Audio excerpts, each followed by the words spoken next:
Otak remaja, ADHD. Kenapa kayak laptop lemot pas lagi banyak tugas? Pernah lihat remaja yang waktu SD kelihatan normal-normal aja, tapi pas masuk SMP, SMA tiba-tiba hidupnya kayak drama Korea campur film action? Fokus hilang, emosi naik turun, tugas numpuk, dan keputusan-keputusan impulsif seperti diskon besar-besaran. Nah, ternyata bukan karena puber bandel, tapi karena otaknya lagi renovasi total, dan kalau remaja itu punya ADHD, renovasinya malah kayak proyek tanpa mandor. Ayo kita bongkar bareng apa yang sebenarnya terjadi. Memasuki remaja, otak melakukan renovasi terbesar sepanjang hidup. Ia membuang koneksi yang jarang dipakai, memperkuat jalur penting, dan meningkatkan mielinisasi agar sinyal berpindah lebih cepat. Masalahnya, pada remaja ADHD, renovasi ini tidak berurutan. Bayangkan tukang cat mulai kerja sebelum tembok diplester. Inilah awal mula kenapa gejala ADHD tampak lebih berantakan saat masa SMP, SMA.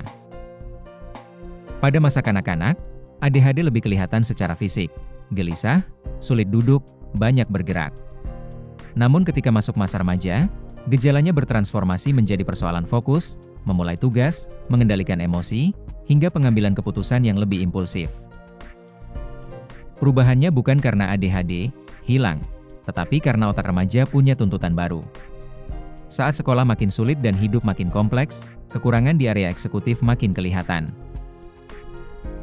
Dokumen ilmiah menunjukkan 4 jaringan yang paling kacau sinkronisasinya: prefrontal cortex, PFC, striatum, cerebellum, dan default mode network, DMN. Keempatnya seharusnya bekerja seperti tim musik orkestrasi. Tapi pada remaja ADHD, masing-masing main dengan tempo sendiri.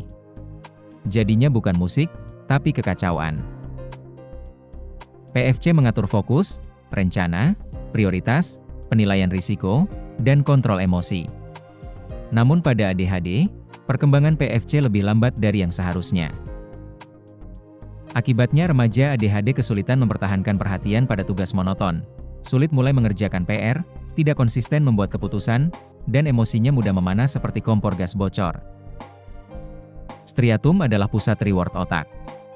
Pada remaja ADHD, striatum lebih cepat matang tetapi terlalu sensitif pada hal-hal yang memberikan kepuasan instan, seperti game, scroll TikTok, atau notifikasi HP.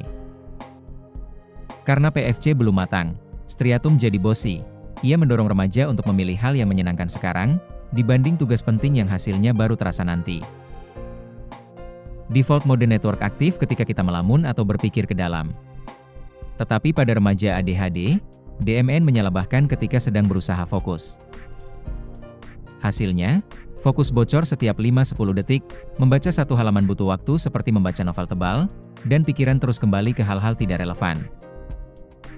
Cerebellum tidak hanya mengatur gerakan, tetapi juga timing mental, kestabilan performa, konsistensi emosi, dan prediksi terhadap apa yang akan terjadi. Pada ADHD, cerebellum bekerja tidak stabil. Inilah yang membuat remaja ADHD, hari ini jenius, besok clueless. Performanya seperti sinyal Wi-Fi, kadang cepat, kadang lemot parah. Begitu memasuki SMP, SMA, beban akademik naik drastis. PR makin banyak, tugas makin kompleks, dan tuntutan organisasi serta sosial makin besar. Namun PFC, striatum, DMN, dan cerebellum mereka tidak berkembang bersamaan. Ketidaksinkronan ini membuat ADHD yang sebelumnya terlihat ringan, mendadak menjadi masalah besar. Ketidakseimbangan antara PFC yang lemah dan striatum yang kuat membuat remaja ADHD impulsif dalam tindakan dan keputusan. Mereka rentan berisiko tinggi, mulai dari pergaulan, emosi, hingga penggunaan zat. Ditambah DMN overaktif dan cerebellum yang tidak stabil, motivasi mereka sering hilang. Bukan malas, tapi otak mereka kesulitan memulai tugas tanpa rasa reward yang kuat. Kabar paling baik dari neuroscience modern adalah, otak remaja ADHD masih sangat plastis. Artinya, perkembangan otak mereka bisa mengejar ketertinggalan, membentuk jalur baru, dan memperbaiki konektivitas. Dengan terapi tepat, farmakologis, CBT, coaching, lingkungan terstruktur, ketidaksinkronan otak dapat diperbaiki. Mereka bisa membangun mekanisme kontrol diri yang kuat dan stabil memasuki dewasa. Di video berikutnya, kita bedah lebih jauh jaringan otak mana yang paling tidak sinkron, dan bagaimana hal itu menciptakan gejala ADHD yang rumit dan sering disalahpahami.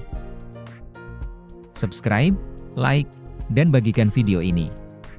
Banyak remaja ADHD yang butuh dipahami, bukan dihakimi. Ayo bantu sebarkan ilmu yang benar.